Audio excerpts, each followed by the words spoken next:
Direct কোরআনের বিরোধিতা করেছে না আমি রহমানের বিরোধিতা করেছে? আওয়াজ দিয়ে বলো মুসলমান আলেম ওলামার বিরোধিতা করেছে না আল্লাহর বিধানের বিরোধিতা করেছে? যে আল্লাহর বিধানের বিরোধিতা করবে সে যত বড় ক্ষমতাধর হোক না কেন তোমার বিরুদ্ধে কথা বলতে সামান্য পরিমাণ কুণ্ঠাবোধ করবে না ইনশাআল্লাহ। তুমি মুরতাদ হয়ে গিয়েছো, কাফের হয়ে গিয়েছো, ঈমান না আনলে তোমার জানাজা পড়া হারাম হয়ে যাবে। কথা বল মুসলমান, ঠিক না? কথা বলার দিশ পাও না? বুরকা পরলে মাথা খারাপ হয়ে যায়। বুরকা ছাড়া যায় যখন দর্শন করে তখন তো কথা বলো না, ধর্ষিতা হইলে তো কথা বলো না, ধর্ষণ করলে ওই ব্যাপারেও মৌলবীদের কথা বলা লাগে, তখন তোমাদের খুঁজে পাওয়া যায় না। আর তোমাদের হক কথা, কোরআনের কথা, ভালো কথাগুলো আমরা বুঝাইলে তখন আমরা মৌলবাদী, তখন আমরা জঙ্গিবাদী, তখন আমরা আমাদের যে কত বকা, মাশাআল্লাহ নবীদের বকা দিছে আমাদেরও বকা দেয়, তাহলে এই বকা খাওয়াও সুন্নত। نحمده ونستعينه ونستغفره ونؤمن به ونتوكل عليه ونعوذ بالله من شرور أنفسنا ومن سيئات أعمالنا من يهده الله فلا مضل له ومن يضلله فلا هادي له ونشهد أن لا إله إلا الله وحده لا شريك له ونشهد أن سيدنا وحبيبنا ومولانا محمدًا عبده ورسوله الذي أرسله بالحق بشيرا ونذيرا وداعيا إلى الله بإذنه وسراجا وقمرا منيرا فقد قال الله تبارك وتعالى في كلامه المجيد وفرقانه الحميد أعوذ بالله من الشيطان الرجيم بسم الله الرحمن الرحيم قال نوح رب إنهم عصوني واتبعوا من لم يزده ماله وولده إلا خسارا ومكروا مكرا كبارا وقالوا لا تذرن آلهتكم ولا تذرن ودا ولا سواعا ولا يغوث ويعوق ونسرا وقال تعالى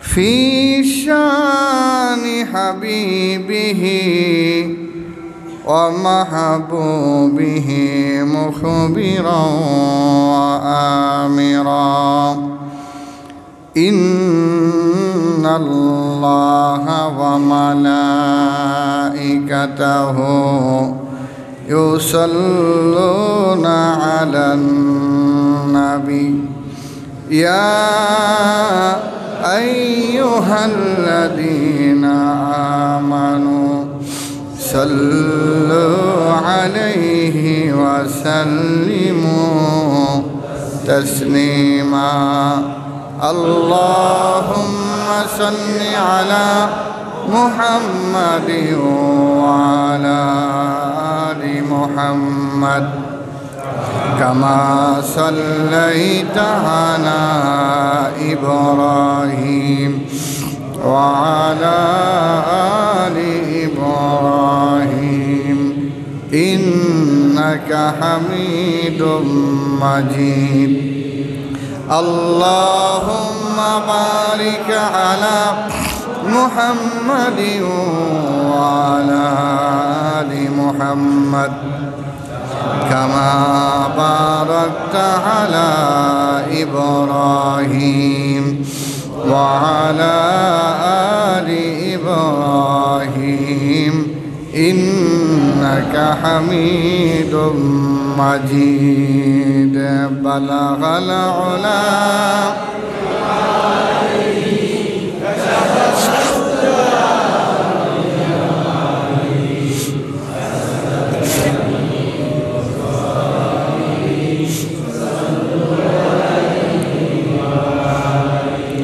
محمد نے آकर کفر کو مٹایا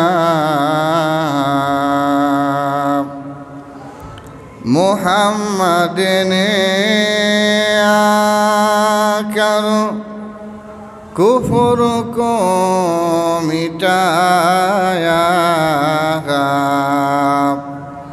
कुफर को मिटा कर सदाकत बताया ला इलाहा इल्लल्लाह ला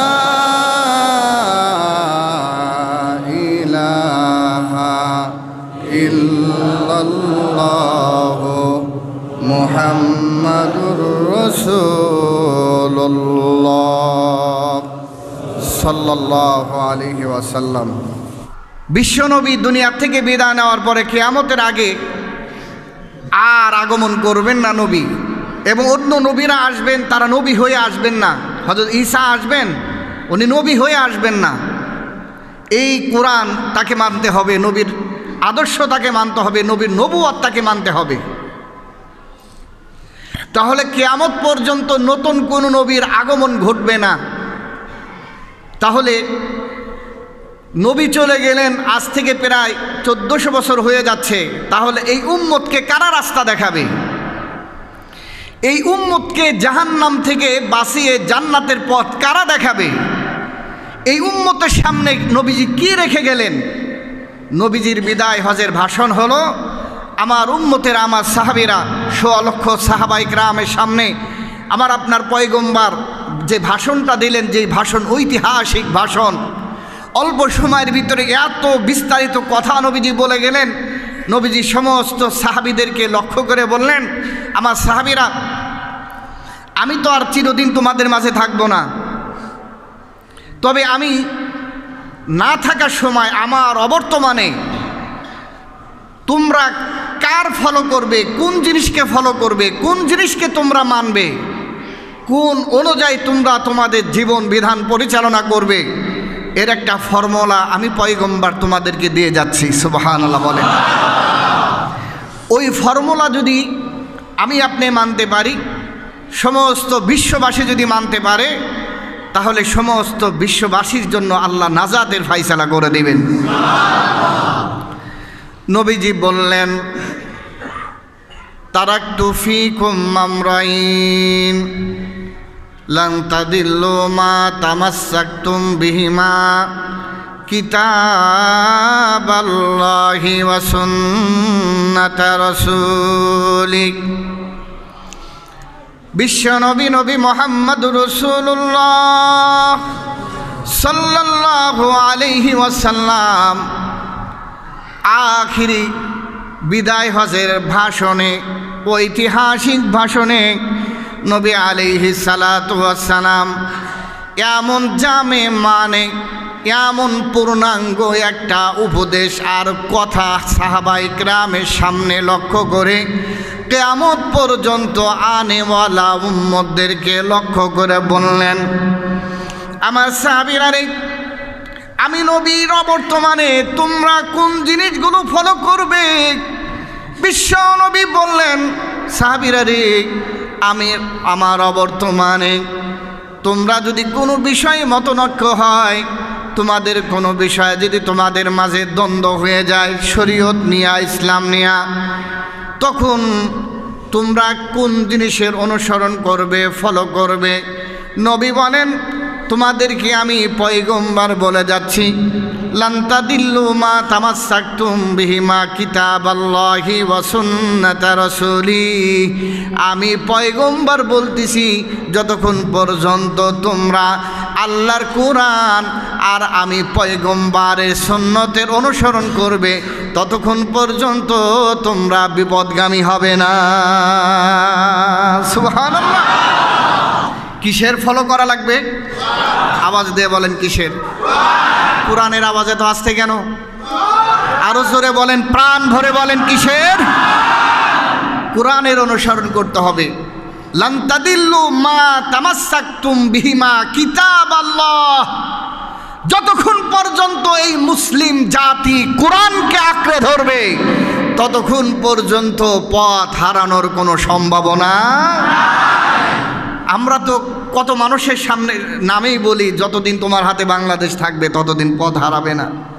খেলার সময় কোনো কোনো প্লেয়ারের ক্ষেত্রে বলি, কিন্তু মুসলমান হিসাবে আমার স্লোগান হবে, যতদিন তোমার হাতে কোরআন থাকবে ততদিন তুমি পথ হারাবে।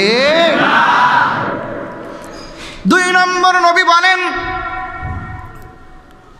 কোরআন তো হলো তোমাদের মূল পয়েন্টগুলো কোরআনে হাকিমে বলে দেওয়া হয়েছে, তোমাদের থিওরিগুলো মূল থিওরিগুলো কোরআনে বর্ণিত হয়েছে, আর বিস্তারিত নমুনা হলো কোরআনের নমুনা হলো আমি পয়গম্বর, আমি নবী মুহাম্মদুর রাসূলুল্লাহ কোরআনের পূর্ণাঙ্গ অনুসরণ করে করে তোমাদের কোরআনকে আমি বাস্তব রূপে দেখায় দিয়ে এসেছি। অতএব 2 নম্বর হলো আমি নবীর সুন্নাত যদি অনুসরণ করো, আমি নবীর সুন্নাহ যদি তোমরা ফলো করো, তাহলে তোমাদের বিপদগামী হয়ে জাহান্নামে যাওয়ার কোনো সম্ভাবনা থাকবে না। সুবহানাল্লাহ। তাহলে বন্ধুরা আমার, এরপরে নবী বলেন, সাহাবীরা রে, তোমরা, আমি আমার ভাইদের সাথে সাক্ষাতের আশা করি। কবরস্থানে গিয়া নবী বলতেছেন, আমি আমার ভাইদের সাথে সাক্ষাৎ করব, আমি আমার ভাইদের দিদারের অপেক্ষায় আছি। সাহাবায়ে কেরাম বলেন, পয়গম্বর, আমরা কি আপনার ভাই না? নবী বলেন, সাহাবীরা রে, তোমরা তো হইলা আমার সাহাবী, তোমরা আমার সহচর, সব সময় তোমরা আমার সাথে থাকো। আর আমার ভাই হলো ওই সমস্ত মুসলমান যারা আমাকে দেখে নাই, আমারে না দেখা আমার প্রতি আল্লাহর প্রতি ঈমান এনে মুসলমান হবে, ওই সমস্ত পরবর্তী জাতি মুসলমান হলো আমি নবীর ভাই। সুবহানাল্লাহ। ওই জাতি কার কাছে যাবে? আমি নবীর ভাইরা কার কাছে গিয়ে সমাধান নেবে? আল্লাহ রব্বুল আলামিন কোরআনে হাকিমের ভিতরে তাও বলে দিয়েছেন, নবীর পরবর্তী জামানার লোকেরা কার কাছে গিয়া সমাধান নেবে? নবী থাকবে না, নবীর মজলিস আর পাওয়া যাবে না। হাজিরা মসজিদে নববীতে যায়, নবীজি বলেন, মা বাইনা রওজাতি ওয়া বাইনা মিম্বারি রওজাতুম মিন রিয়াদিল জান্নাহ, মা বাইনা হুজরাতি ওয়া মা বাইনা রওজাতি ওয়া মা বাইনা মিম্বারি রওজাতুম মিন রিয়াদিল জান্নাহ। বুখারীর বর্ণনা, নবী বলেন, আমার রওজা আমার হুজরা যেখানে আমার রওজা আর আমার মেম্বারের মাঝের জায়গা হলো ডাইরেক্ট আল্লাহর জান্নাতের ওই রিয়াজুল জান্নাতের একটা অংশ। সুবহানাল্লাহ। ওই রিয়াজুল জান্নাতের একটা অংশ হলো আমার এই জায়গাটা। অতএব আজও হাজিরা ওই জায়গায় গিয়া নামাজ আদায় করে, কিন্তু ওই নবী মুহাম্মদুর রাসূলুল্লাহর দর্শন কিন্তু আর হয় না। ওই নবীকে দেখতে পায় না, ওই নবীর মজলিস আর পাওয়া যাবে না। মসজিদে নববীতে যাইতে পারবে, কিন্তু মসজিদে নববীতে যাবার পরেও কিন্তু নবীর দিদার হবে না, সাক্ষাৎ হবে না। তাহলে এখন ওই মানুষগুলো যারা নবীর মজলিস পায় নাই, সাহাবায়ে কেরামের মজলিসও পাবে না, কিয়ামত পর্যন্ত যারা তাবেঈদের মজলিসও পাবে না, তারা কোথায় যাবে? নবী আলাইহিস সালাতু ওয়াস সালাম সেই কথাও বলে দিলেন, আমার উম্মতেরা রে, আমি কোনো মাল সম্পদের ওয়ারিশ মিরাস আমি আমার সন্তানদের জন্য রেখে যাই নাই। নবীদের মিরাস ধন সম্পদ হয় না, বাড়ি গাড়ি নবীদের মিরাস হয় না, নবীদের মিরাস হয় হলো এলেমের। আর আমার আগের জামানার নবীরা তারা নিজেরা দাওয়াত দিয়েছে, উম্মতেরা আর এক উম্মতরে দাওয়াত দেওয়ার জিম্মাদারি তাদের দেওয়া হয় নাই। কিন্তু আমি এমন নবী আর আমি তোমাদের এমন উম্মত হিসাবে পেয়েছি, আল্লাহ রাব্বুল আলামিন তোমাদেরকে আমার পরবর্তী জাতির জন্য হিদায়েত আর জান্নাতের রাস্তা দেখানোর জন্য রাহবার আমি পয়গম্বর ঘোষণা করে যাচ্ছি। সুবহানাল্লাহ। নবী বললেন, সেই রাহবারি কারা করবে? উম্মতকে হিদায়েতের রাস্তা কারা দেখাবে? উম্মতকে জান্নাতের রাস্তা কারা দেখাবে? উম্মতকে জাহান্নামের রাস্তা থেকে কারা বাঁচাবে? উম্মতকে অন্তর ভরা ভালোবাসা দিয়ে কারা ডাকবে? অন্তরের দরদ নিয়ে মাথায় হাত দিয়ে, পিঠে হাত দিয়ে, হাতে হাত রেখে বলবে, ভাই জাহান্নামের কাজ এটা করা যাবে না। নামাজ না পড়লে জাহান্নামে যাওয়া লাগবে, গুনাহ করলে জাহান্নামে যাওয়া লাগবে, জিনা করলে মদ খাইলে জাহান্নামে যাওয়া লাগবে, এগুলা পাপাচার করা যাবে না। হাতে ধরে পায়ে ধরে কারা কাজগুলো দায়িত্ব জিম্মাদারি আদায় করবে? নবী বলেন, ইন্নামাল উলামা ওয়ারাসাতুল আম্বিয়া ওয়া ইন্নাল আম্বিয়া লাম ইওয়ারিসু দিনারা ওয়ালা দিরহামা। আল্লাহু আকবার বলেন। নবীজি বললেন, এই জিম্মাদারিগুলো আদায় করবে ওই জামানার ওলামা যারা হবে ওয়ারাসাতুল আম্বিয়া, যাদের কাছে কোরআন হাদিসের জ্ঞান থাকবে। তারা মানুষকে বোঝাবে বোঝাবে বোঝাবে, দ্বীনের কথাগুলো তারা বোঝাবে। ও দোস্তরে আমার, এই কথাগুলো বুঝাবে এবং কোরআন হাদিস দ্বারা তারা মানুষকে জাহান্নাম থেকে জান্নাতের রাস্তা দেখাবে। এই জিম্মাদারিগুলো আল্লাহর পয়গম্বর পরবর্তী জামানার উম্মতদের জন্য ওলামাদের উপর রেখে গেলেন। তাহলে আমরা নবীজির মজলিস পাবো না, সাহাবীদের মজলিস পাবো না। এখন দ্বীনের কথা শোনার জন্য, জান্নাতে যাবার জন্য, আল্লাহ এবং তার নবীর ভালোবাসা পাওয়ার জন্য নবীজি বলেন, আলাইকুম বিমুজালাসাতিল উলামা, তোমরা উলামায়ে কেরামের মজলিসে যাবে, বসবে।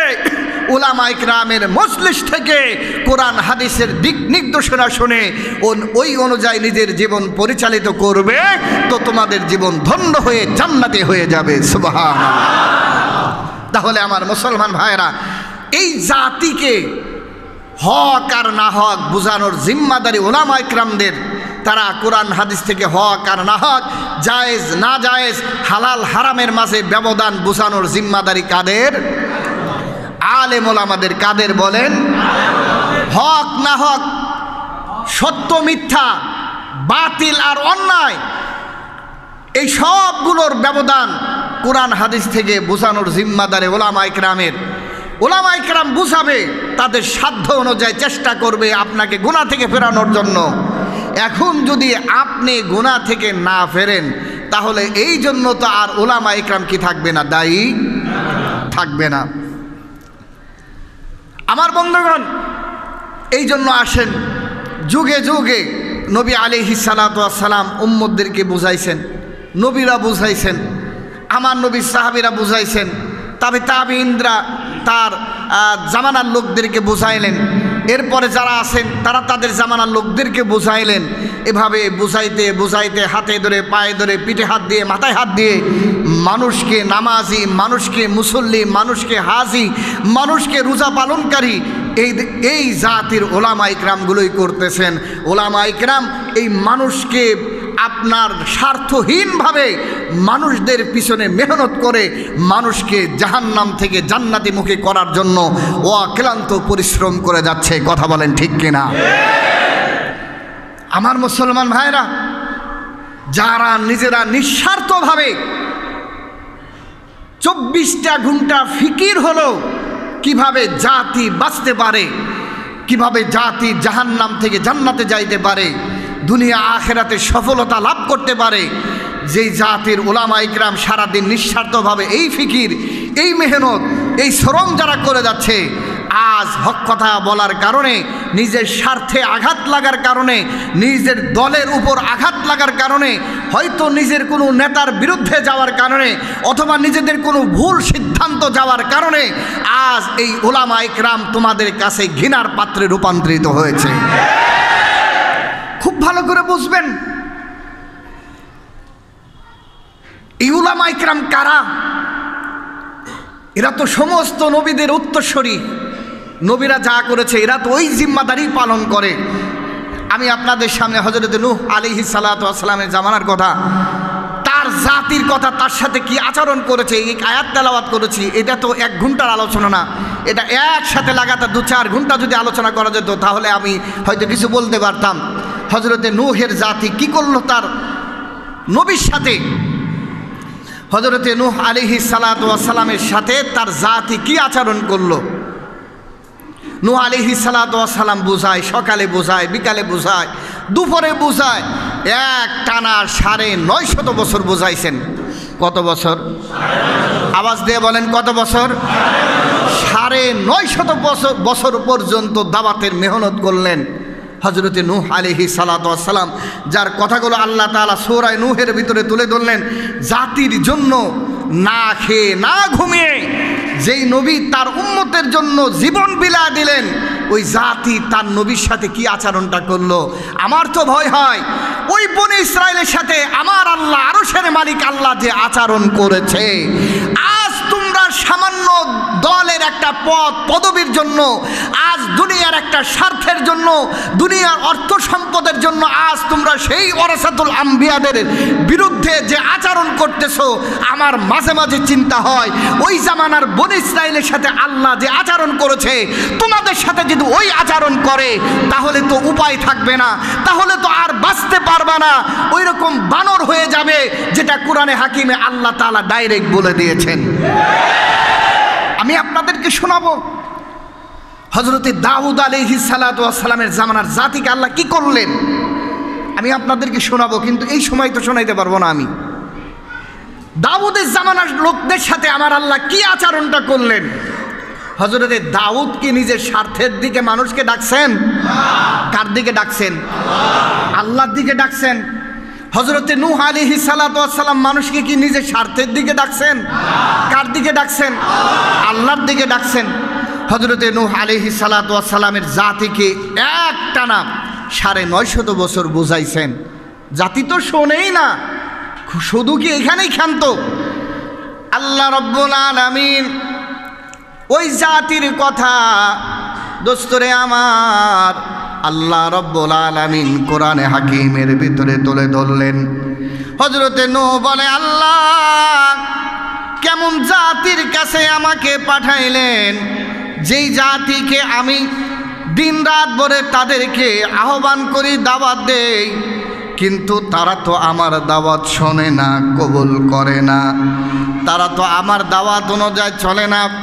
আল্লাহর পয়গম্বর হযরতে নূহ বলেন, নূহুর রাব্বি ইন্নাহুম আসানি ওয়াত্তাবাউ মান লাম ইয়াজিদহু মালুহু ওয়া ওয়ালাদুহু ইল্লা খাসারা ওয়া মাকারু মাকরান كبارا وقالوا لا تذرن آلهتكم ولا تذرن ودا ولا سواعا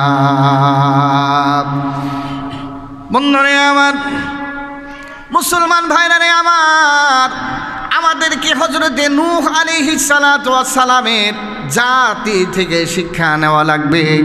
আমাদেরকে হযরতে দাউদ আলাইহিস সালাতু ওয়াস সালামের জামানার লোকদের থেকে শিক্ষা নেওয়া লাগবে। হযরতে নূহ বলেন, আল্লাহ আমি আমার জাতিকে রাত্রে ডাকি, সকালে ডাকি, দুপুরে ডাকি, বিকালে ডাকি, কিন্তু তারা তো আমার ডাকে সাড়া না দিয়ে বরং তারা মাল্লাম ইয়াজিদহু মালুহু ওয়া বালাদুহু ইল্লা খাসারা, তারা ইন্নাহু মাসাউনি, আমার অবাধ্য হয়, আমার সাথে নাফরমানি, আমার সাথে তারা বেয়াদবি করে, আর অত্তাবাউ তারা অনুসরণ করে মাল্লাম ইয়াজিদহু মালুহু ওয়া বালাদুহু ইল্লা খাসারা, যার সম্পদ আছে, যার শক্তি আছে, এদেরকে কি করে? অনুসরণ করে, আর আমি পয়গম্বরের সাথে কি করে? বেয়াদবি করে। যাদের অর্থ সম্পদ আছে, ক্ষমতা আছে, এদের কথাই বলে, এদের অনুসরণ করে, আমার সাথে বেয়াদবি করে। ওগো আল্লাহ, এদের ব্যাপারে হযরতে নূহ আলাইহিস সালাতু ওয়াস সালাম যখন পয়গম্বর তাদের ব্যাপারে বিরক্ত হয়ে গেলেন, দিন রাত্রে তাদেরকে আহ্বান করে করে যখন পয়গম্বর নৈরাশ হয়ে গেলেন, পয়গম্বর তাদেরকে বলে, তাদের ব্যাপারে আল্লাহ তাআলার বলে, রব্বি ইন্নী দাআউতু কওমি লাইলা ওয়া নাহারা, আয় আল্লাহ দিনে ডাকি, রাত্রে ডাকি। এরপরে আল্লাহ রাব্বুল আলামিনের কাছে বলে, ফালাম ইয়াজিদহুম দুআই ইল্লা ফিরারা। হযরতে নূহ তার জাতির ব্যাপারে আল্লাহর কাছে অভিযোগ করে, আল্লাহ ফালাম ইয়াজিদহুম দুআই ইল্লা ফিরারা, আমি যত এদেরকে তোমার দিকে ডাকি তত তারা আমার থেকে দূরে সরে যায়, আর তারা আমার সাথে তত বেশি বেয়াদবি করে, খারাপ আচরণ করে। এমন কথা বলে বলে পয়গম্বর আল্লাহর কাছে ফরিয়াদ করে, কিন্তু এরপরে দাওয়াত ছাড়ে না, এরপরে দাওয়াত দেয়। তাফসীরের কিতাবের মাঝে উল্লেখ করা হয়, হযরতে নূহ আলাইহিস সালাতু ওয়াস সালাম সকালে দাওয়াত দিতে গেছেন, জনগণ দাওয়াত দেওয়ার কারণে কেন আল্লাহর কথা বলে, কেন একত্ববাদের কথা বলে, এমন পিটান দিয়েছেন। পিটান দিতে দিতে হযরতে নূহের মতো পয়গম্বরকে বেহুশ করে ফেলেছে। নাউজুবিল্লাহ বলে, যাদের আদমে সানি বলা হয়, হযরতে নূহকে কি বলা হয়? আদমে সানি বলা হয়, দ্বিতীয় আদম যাকে বলা হয়, যাকে আল্লাহ রসুল বানাইলেন, এত মর্যাদা দান করলেন, এই নবীর গায়ে তার উম্মত হাত উঠাইতে পারে। চিন্তা করতে পারেন, শরীরের ভিতরে আপনার মারে না, কাঁপুনি সৃষ্টি হয়ে যায় না? যে নবী, শুধু নবী না, রাসূল, যাকে দ্বিতীয় আদম বলা হয়, যার উপর নতুন শরীয়ত নাজিল হয়েছে, যার উপর আল্লাহ আসমানি কিতাব নাজিল করেছেন, যে ৯৫০ বছর ওই আল্লাহর পক্ষ থেকে প্রেরিত হয়ে মানুষের দাওয়াত দেয়, আল্লাহর সাথে পরিচয় করার কথা বলে, ওই নবীকে, ওই রাসূলকে ওই এলাকার জনগণ শুধু মারে না, মারতে মারতে মারতে রক্তাক্ত করে বেহুশ পর্যন্ত করে ফেলেছে। নাউজুবিল্লাহ বলে। দোস্তরে আমার, অন্তরে কান দিয়া শোনেন, হযরতে নূহ আলাইহিস সালাতু ওয়াস সালাম আবার যখন সুস্থ হয়ে যায়, আবার উম্মতের দরদ অন্তরে চলে আসে, আরে উম্মত আমারে মারছে, কিন্তু এই উম্মতগুলো যদি জাহান্নামে যায়, আমি কিয়ামতের ময়দানে বেইজ্জতি হব। আমার উম্মতগুলো জাহান্নামে যায়, আমি তো কিয়ামতের ময়দানে লাঞ্ছিত হয়ে যাব। এই জন্য অন্তরে দরদ আর ব্যথা নিয়ে যেই উম্মত সকালে মারে, ওই উম্মতের কাছে আবারও একত্ববাদের দাওয়াত নিয়ে দুপুরে চলে যায়। সুবহানাল্লাহ।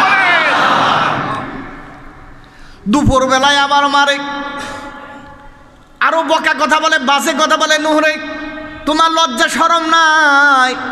তুমি যে দাওয়াত নিয়ে সকালে আসছো, সকালে মারলাম, বেহুশ বানায়া দিলাম, তুমি কত বড় নির্লজ্জ, আবার আসছো দাওয়াত দেওয়ার জন্য। হযরতে নূহ বলে, উম্মতেরা রে, আমারে মারতে পারো, মারতে বেহুশ করতে পারো, কিন্তু আমি তো তোমাদের শত্রু নয়, আমি তোমাদের বন্ধু। আমি তোমাদের কল্যাণ চাই, অমঙ্গল চাই না। আমি তোমাদের ভালো চাই, তোমাদের খারাপ চাই না। আমি তোমাদের সফলতা চাই, তোমাদের বিফলতা চাই না। এই জন্য তোমাদের কাছে আবার দাওয়াত নিয়ে আসছি, কবুল করো, নাজাত পাইবা। ঠিক তদরূপভাবে ওলামায়ে কেরাম জাতিকে বোঝায়, নিজের স্বার্থের জন্য না, জাতির স্বার্থের জন্য মানুষকে বোঝায়, সকালে বোঝায়, দুপুরে বোঝায়, বিকালে বোঝায়। জাতি ওলামায়ে কেরামের সাথে বেয়াদবি করতে পারে, কিন্তু ওলামায়ে কেরামের দরদ আর অন্তরের ব্যথা হলো জাতি যাতে জাহান্নাম থেকে বেঁচে জান্নাতমুখী হয়ে যায়। ঠিক কিনা আওয়াজ দিয়ে বলেন? দোস্তরে আমার, ভালো করে শোনেন, খুব ভালো করে বোঝেন। হযরত নূহ দুপুরে মার খায়, দুপুরবেলা মারতে তার জাতি তারে বেহুশ করে দেয়। এরপরে আবার বিকাল যখন হয়ে যায়, আবার যখন সুস্থ হয়ে যায়, ও বন্ধু, হযরতে নূহ আবার চিন্তা করে, আমার জাতি জাহান্নামে যাবে, এটা বরদাস্ত করতে পারি না। আবারও তাদেরকে বোঝায়, তাদেরকে দাওয়াত দেয়। আল্লাহর পয়গম্বর বলেন, ওয়া ইন্নী কুল্লামা দাউতুহুম লিতাগফিরা লাহুম জাআলু আসাবিআহুম ফি আযানিহিম। হযরতে নূহ বলেন, আমি যখন তাদের দাওয়াত দিতে যাই, তারা আমার সাথে কেমন ব্যঙ্গ আচরণ করেছে। আমি তো আল্লাহর পয়গম্বর, আমি তো সাধারণ কোনো মানুষ না।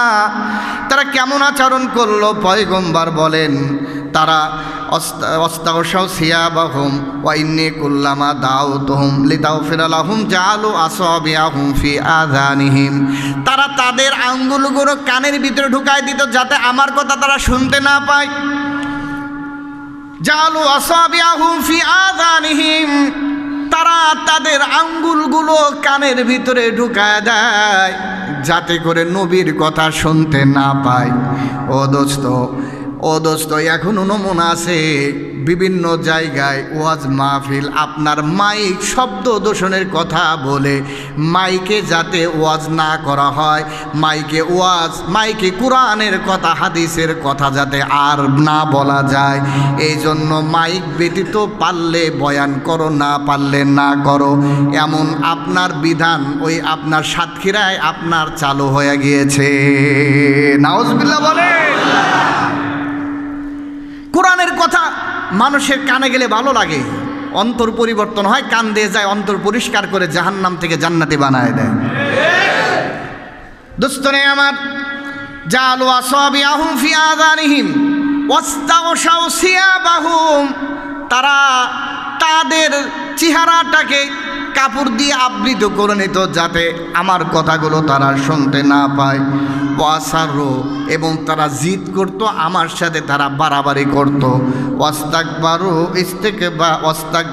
ইস্তিকবারা, ওয়াসারু ওয়াস্তাকবারু ইস্তিকবারা, এবং তারা অহংকারীর বশবর্তী হয়ে আমি পয়গম্বরের সাথে তারা বেয়াদবি করেছে। কিন্তু তাফসিরের কিতাবের মাঝে উল্লেখ করা হয়, এমন বেয়াদবি করার পরেও পয়গম্বর আবার রাত্রে মার খায়, সকালবেলা উম্মতের দরদ নিয়ে আবার দাওয়াত দেয়। সুবহানাল্লাহ বলেন। উনি কি আমার আপনার মতো সাধারণ? আওয়াজ দিয়ে বলেন, সাধারণ? উনি যাকে তো বললাম আদমে সানি বলা হয়, এমন বেয়াদবি উম্মত তার সাথে করলো। আমার ভাইরা, এই জন্য ওই নবী মনে হয় পৌঁছে গেছে। কথা বলেন, ওই নবীর মনে হয় আল্লাহর দরবার থেকে নবুয়তের নাম কেটে দেওয়া হয়েছে। নবী আছে, পক্ষান্তরে কি হয়েছে, যে জাতি এই আচরণ করেছে ওই জাতিকে আজও ঘৃণা ভরে মানুষ স্মরণ করে। তাদের কথা তো কোরআনেই আছে, তাদের সাথে আমার আল্লাহ কি আচরণটা করেছে, ঠিক না? মুসলমান ভাইরা রে আমার, এই জন্য আমরা তো কোরআনের কথা বলি, হাদিসের কথা বলি, নিজের বাপদাদার কথা তো বলি না, নিজের স্বার্থের কথা তো বলি না। যখনই সমাজে কোনো অন্যায় নজরে আসে আমরা বলার চেষ্টা করি, দাওয়াত দেওয়ার চেষ্টা করি। ও মুসলমান ভাইরা রে আমার, এই জন্য লক্ষ্য করেন হযরতে নূহ আলাইহিস সালাতু ওয়াস সালামের জামানায় আল্লাহ রব্বুল আলামিনের কাছে পয়গম্বর দোয়া করে বলে, আল্লাহ, আগেই বলছি বন্দরে বিস্তারিত বর্ণনা করতে গেলে 3 থেকে 4 ঘন্টা যদি মোটামুটি আলোচনা করা হয়, সংক্ষেপে বলা যাবে। হযরতে নূহ বলেন, ক্বালা নূহুর রাব্বি লা তাযার আলাল আরদি মিনাল কাফিরিনা দাইয়ারা। শেষ পর্যন্ত হযরতে নূহ আলাইহিস সালাতু ওয়াস সালামের নাম আমি আগেও কখনো যেন বলেছি, তাফসিরে আমি নিজে দেখেছি। হযরতে নূহের নাম মূলত নূহ না, ওনার নাম ছিল আব্দুল গাফফার। ওনার নাম ছিল কি? আব্দুল গাফফার। কিন্তু নূহ কেন বলা হয়? নূহ বলা হয় যেই ব্যক্তি অধিক পরিমাণ ক্রন্দন করে, অধিক পরিমাণ কান্দাকে নূহ বলে। অধিক পরিমাণে কান্নাকাটি করারে কি বলে? নূহ বলে। আর যেহেতু পয়গম্বর সকালে মার, দুপুরে মার, বিকালে মার, লাঞ্ছনা, অপদস্থ, এই পয়গম্বর বরদাস্ত করে, জাতির বিরুদ্ধে কথা বলে না, জাতিকে দাওয়াত দেয়, সারাদিন কান্নাকাটি করে, রাত্রে কান্দে মানুষের মার খেয়ে, আর বিকাল সন্ধ্যা হলে তাহাজ্জুদের সময় হলে যাই নামাজে চোখের পানি ফেলে আল্লাহর কাছে জাতির হিদায়াত কামনা করে। আল্লাহু আকবার বলে। যেই জাতি মারে ওই জাতির জন্য নূহ আলাইহিস সালাতু ওয়াস সালামের জায়নামাজে দোয়া করে। ও মুসলমান, উলামায়ে কিরামের এমন কোনো দোয়া নাই যেই দোয়ার ভিতরে জাতির হিদায়াতের দোয়া করা হয় না। উলামায়ে কিরামের এমন কোনো ব্যক্তিগত দোয়া নাই যেই দোয়ার ভিতরে উম্মতের জন্য দোয়া করা হয় না, যেই দোয়ার ভিতরে মুসল্লিদের জন্য দোয়া করা হয় না, যেই জাতির জন্য, ওই এলাকার মানুষের জন্য দোয়া করা হয় না, এমন কোনো দোয়া উলামায়ে কিরামের বাদ যায় না। অথচ এই মুসল্লি, এই জাতি, এই এলাকার মানুষই ওই উলামায়ে কিরামের সাথে বেয়াদবি করে। যখনই স্বার্থের বিরুদ্ধে যাবে তখনই আর আপনি হুজুর আর আপনারে চিনবে না। কথা বলেন না কেন? এটা বাস্তবতা না অবাস্তবতা? বাস্তবতা।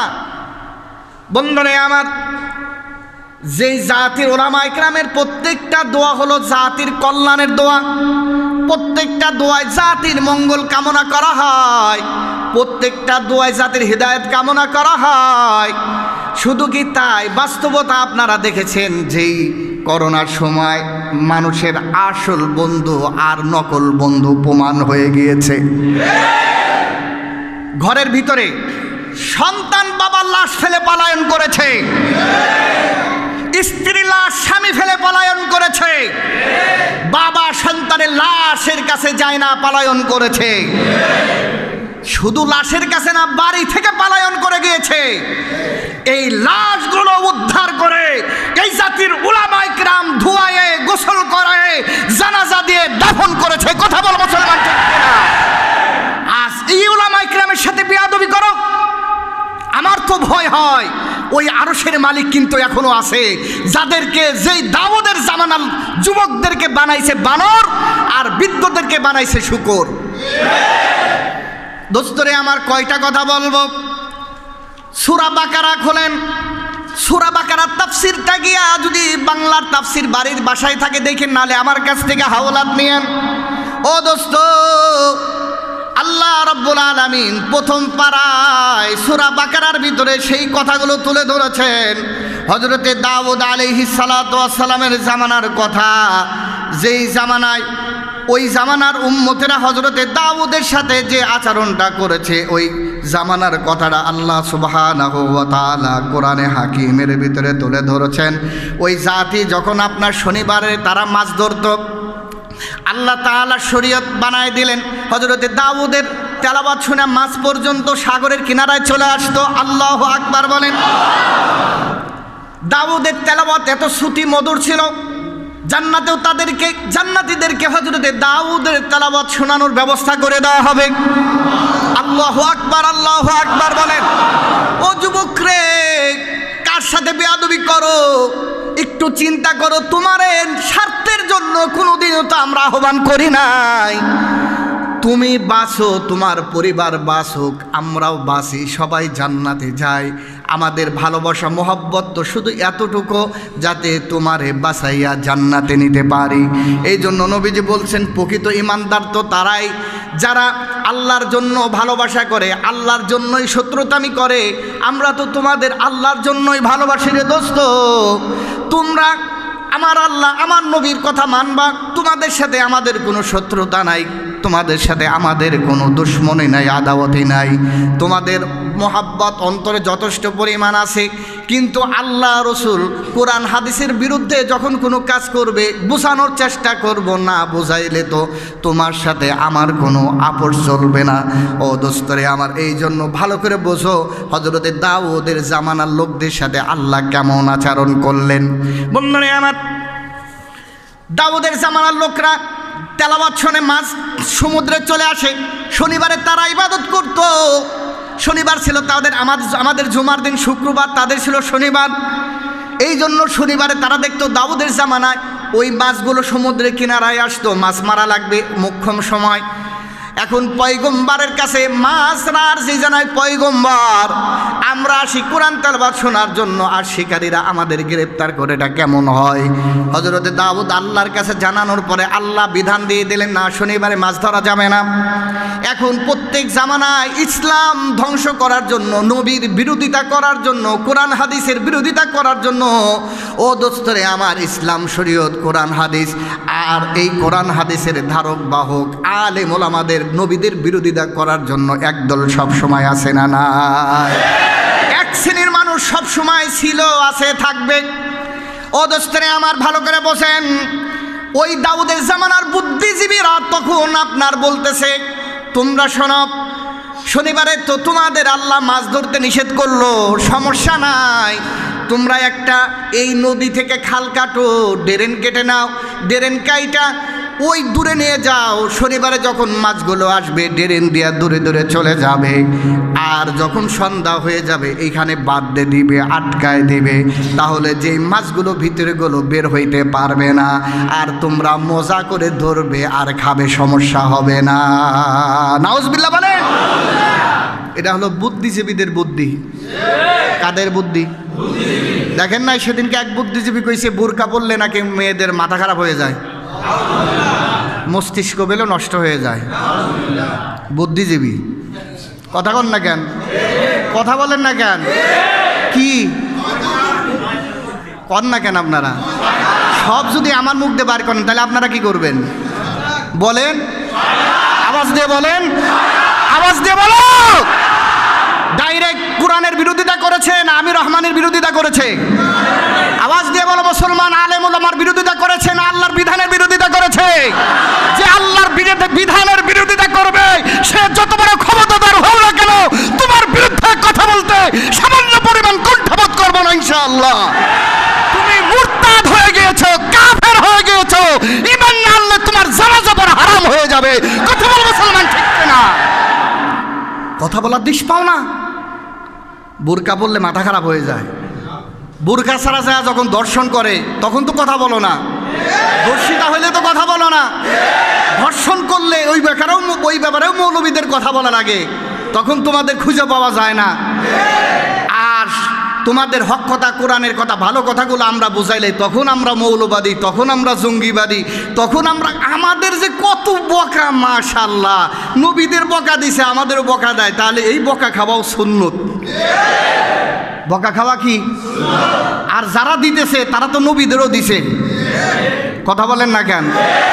তারা যারা নবীদের বদদোয়া দিয়ে যেই পরিণত হয়েছে, আল্লাহর কাছে দোয়া করে হিদায়েত দান করুক তাদের। আওয়াজ দিয়ে বলেন, কিসের দোয়া করি আমরা? আর যদি হিদায়েত কপালে না থাকে, জোর করে তো আর হিদায়েত দেওয়া যাবে না, তাহলে আল্লাহর মুআমেলা আল্লাহই করবে। আমার ভাইয়েরা, হযরতে নূহের জামানার বুদ্ধিজীবীরা বুদ্ধি দিল, খাল কেটে নাও, মাছ আটকাবে, বাদ দিয়ে দিবে, আর বের হইতে পারবা না, তাহলে তোমরা এখান থেকে ধরবে আর খাবে, কোনো সমস্যা। এই বুদ্ধিজীবীদের কথার তিন শ্রেণীর লোক তৈরি হয়ে গেল। কয় শ্রেণী? এক শ্রেণী বলল যে না, এটা আমরা মানি না, মানব না। তোমাদের মতো বুদ্ধিজীবীদের কথা ইসলাম চলতে পারে? তোমাদের মতো বুদ্ধিজীবী পর খাওয়া, স্বার্থের লোভে, অর্থ আর সম্পদের জন্য যারা দৌড়াও, তোমাদের কথা ইসলাম, মুসলমান, কোরআন হাদিস যদি চলতে পারে আমরা মানি না। আর এক শ্রেণী চুপ, সুবিধাবাদী। কি বাদী? মুখে তালাত, কথা বললেই তো সমস্যা, কথা বললে তো টাকা পাওয়া যাবে না। দেখছেন না জিয়াউল হাসান যার ব্যাপারে কইলাম বেয়াদব, ও সাফাই গাইতেছে। আর বেটা আমাদের কথা কোরআনের কথা আমরা বলবো, বুখারীর হাদিস আমি আপনাদেরকে নিয়ে আসছি। আমি আজকে সময় বেশি হলো আমি আপনাদের হাদিসটা শোনাবো। আমাদের কথা হলো, একদল হলো চুপ যে সুবিধাবাদী, আর এক দল হলো না, বুদ্ধিজীবীরা যা কইছে আমরা তার পক্ষে, বুদ্ধিজীবীরা যা কইছে আমরা তার পক্ষে।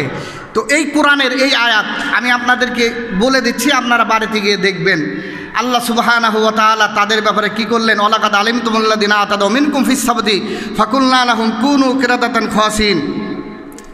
সূরা বাকারার 65 নম্বর আয়াত। কত নম্বর আয়াত? 65 নম্বর আয়াত। তাফসিরে মাজারি যদি থাকে, তাফসিরে রুহুল মানি আমার কাছে আছে 30 খণ্ডের। কত খণ্ডের? 15 ভলিউমের আরবি কিতাব আমার কাছে আছে। ইবনে কাসির আমার কাছে আছে 8 খণ্ডের, দেখে নিতে পারবেন আপনারা। এখানে যারা চুপ ছিল আর যারা বুদ্ধিজীবীদের কথায় মাতছে, বুদ্ধিজীবীদের কথায় হযরতে দাউদের বিরোধিতা করেছে, যারা হযরতে দাউদের পক্ষ অবলম্বন করে নাই, এই দুই শ্রেণীর ভিতরে যারা ছিল যুবক, এদেরকে বানানো হয়েছে বানর। কি বানানো হয়েছে? কিরাদাতান খাসিন, লাঞ্ছিত বানরে আল্লাহ তাআলা রূপান্তরিত করে দিয়েছে। আর তাফসিরের ভিতরে লিখেছে যারা বুড়া, এই বুড়ারা তো ওই যুবকদেরকে ঠেকায় নাই, ওদেরকে বানাইছে শুয়োর। ওদেরকে বানাইছে কি? খিনজির বানাইছে, খিনজির বানাইছে। এটা কি আমার কথা না কোরআনের কথা? সূরা বাকারার কত নম্বর আয়াত? আওয়াজ দিয়ে বলেন কত নম্বর আয়াত? 65 নম্বর আয়াত। এখন আসেন আমি শুধু একটা হাদিস আপনাদেরকে শোনাবো। বুখারী শরীফের 421 নম্বর হাদিস, যেটা আমি পড়াইছি আলহামদুলিল্লাহ। এখানে তো আর সন্দেহ করার কোনো কিছু, আমি নিজে যখন পড়াইছি, মুতালা করছি, স্টাডি করছি, আমি সব আপনাদেরকে শোনাইতে পারবো না। হযরত উম্মে সালামা উম্মে হাবিবা রাদিয়াল্লাহু তাআলা আনহুমা দুইজনে গিয়েছিলেন হাবশা দেশে, সফরে গিয়েছিলেন। হাবশা দেশে যখন আপনার গির্জায় ঢোকেন, তো গির্জাগুলো তো দেখেন যে আপনার বিভিন্ন ছবি, বিভিন্ন ভাস্কর্য, বিভিন্ন মূর্তি ছবি, বিভিন্ন ভাস্কর্যের ছবি, দেওয়ালে বিভিন্ন ছবি আঁকানো। হযরত আয়েশা থেকে বর্ণিত এই কথা যখন উম্মে সালামা রাদিয়াল্লাহু তাআলা আনহা এবং উম্মে হাবিবা রাদিয়াল্লাহু তাআলা আনহা নবীজিকে বললেন, নবীকে ফাযাকারাত লাকুম মা রাআইতু ফিহা মিনাস সুওয়ারি ফাকালা রাসূলুল্লাহ সাল্লাল্লাহু আলাইহি ওয়াসাল্লাম। হযরত উম্মে হাবিবা উম্মে সালামা যা দেখছেন নবীর কাছে, ওই গির্জার কথা, ইবাদতখানার কথা যখন উল্লেখ করলেন, নবীজি বললেন উলাইকা কওমুন ইদা মাতা ফিহিমুল আবদুস সালিহ আবুর রাজুলুস সালিহ ফাবানাউ আলা কবরিহি মসজিদান। নবীজি বলেন তারা হলো এমন জাতি, যখন তাদের কোনো ভালো মানুষ, কোনো নেককার মানুষ, কোনো নেতা, কোনো লিডার, কোনো বড় মানুষ মারা যাইতো, তারা তাদের ওই কবরের উপরে ইবাদতখানা বানাইতো। কি বানাইতো? ইবাদতখানা বানাইতো। এরপরে কি করতো? ওয়াসাওয়ারু ফিহি তিলকা সুয়ার। এরপরে ওই ইবাদতখানায় ওই নেককার, ওই নেতা, ওই আপনার বুজুর্গ ব্যক্তির রূপ দিয়া ভাস্কর্য বানায়া, মূর্তি বানায়া তারা ওইখানে কি করতো? স্থাপন করতো। এরপরে নবীজির কথাটা ভালো করে শোনেন। আমরা কিসের বিরোধিতা করব? আমরা তো কোনো ব্যক্তির বিরোধিতা করি না। আমরা তো হলো আপনার মাসলা, কোরআন হাদিসের কথাটা বলবো। মানা না মানা তো আপনার ব্যাপার। আপনাকে জোর করে মানানো আমি খাইছি নাকি? ইসলাম বলছে আপনাকে জোর করে মানাইতে। আপনি নামাজ না পড়লে আমার কি আসে আর যায়? আপনি চা খান আর আড্ডা দেন আর গাঁজা খান না কেন? আমার সমস্যাটা কি? আপনি গাঁজা খায়া যদি সফলতা হইতে পারেন, আমার সমস্যা আছে? গাঁজা আর মদ খায়া যদি 20 তলার বিল্ডিং বেচে ফকির হন, আমার সমস্যা আছে? আমার তো সমস্যা নাই। আমার কথা হলো আপনারে বোঝানো, দাওয়াত দেওয়া। নবীজি বলছেন উলাইকা শিরারুল খালকি ইনদাল্লাহ। ভালো করে বুঝেন, উলাইকা মানে তারা, শিরার মানে হলো নিকৃষ্ট, শিরার মানে হলো কি? খালক মানে জাতি, খালক মানে শিরারুল খালকি ইনদাল্লাহ। নবীজি বলেন এরা হলো আল্লাহর কাছে সৃষ্টি সব থেকে নিকৃষ্ট জাতি, যারা তাদের বুজুর্গ, নেককার, পরহেজগার, মান্যবর ব্যক্তিদের ভাস্কর্য বা মূর্তি বানায়া রাখে। পরবর্তী জামানার লোকগুলো এটারই আপনার মূর্তি মনে করে কি করতে থাকে? ইবাদত করতে থাকে। এরা হলো আল্লাহ তাআলার কাছে সব থেকে কোথায় আছে? কত নম্বর হাদিস? 421 নম্বর হাদিস। কত নম্বর হাদিস? আমার কাছে কিতাব আছে, বড় হাদিসের কিতাব তো বুখারীর প্রথম খণ্ডের ভিতরে, দেখলে দেখাইতে পারবো। এখন বলেন, এই যে কথাটা বললাম এটা কি আমার কথা? এখন যদি আপনি রাগ করো, যুবক তুমি যদি রাগ করো, তাহলে আমার সাথে রাগ করে লাভটা কি? আমার সাথে রাগ করে লাভটা কি? আমরা তো কোনো ব্যক্তির বিরুদ্ধে বলি নাই, আমরা তো কোনো দলের বিরুদ্ধে বলি নাই, আমরা সামগ্রিকভাবে একটা কথা, সে যেই হোক, সে যে দলেরই হোক, সে যেই তরিকারই লোক না হোক না কেন, আমাদের কথা হলো যে ভাস্কর্য আর মূর্তির কথা যে এখন এক না, বুঝলাম এক না, কিন্তু হাদিস দ্বারা বোঝা গেল মূর্তি হলো যেগুলো ইবাদতের নিয়তে বানানো হয়, যেটা বানাইলে বা ইবাদত করলে হলো মুশরিক হয়ে যায়, আর ভাস্কর্য হলো যেটা সম্মানের নিয়তে বানানো হয়, যেটা হারাম আর কবিরা গুনাহ। একজন মুসলমান হয়ে হারাম কবিরা গুনাহ কি করা জায়েজ আছে? আওয়াজ দিয়ে বলেন জায়েজ আছে?